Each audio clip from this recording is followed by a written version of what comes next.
বাজারে নতুন আলু আর এঁচোড় দুটোই উঠে গিয়েছে। তো এই রেসিপিটা একবার অবশ্যই ট্রাই করে দেখতে পারো। রেসিপিটার জন্য প্রথমেই ডুমো ডুমো করে কেটে নিয়েছি এঁচোড় আর নতুন আলুগুলো। একটুখানি নুন আর হলুদ দিয়ে প্রেসারে একটা সিটি দিয়ে নামিয়ে রেখে দেবো।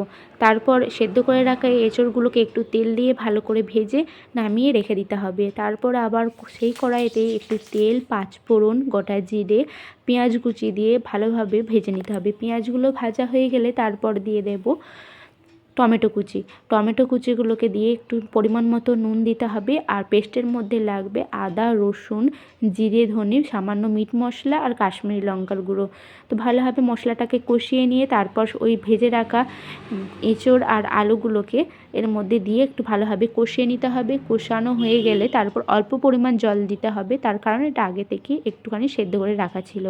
তো ঝোলটা গা মাখা হয়ে গেলে তারপর এটার মধ্যে দিয়ে দেবে দারচিনি, লবঙ্গ, ছোটো এলাচ। তোমরা বেটেও দিতে পারো, আবার গুঁড়োও দিতে পারো। রেসিপিটা অবশ্যই ট্রাই করো, আশা করি ভালো।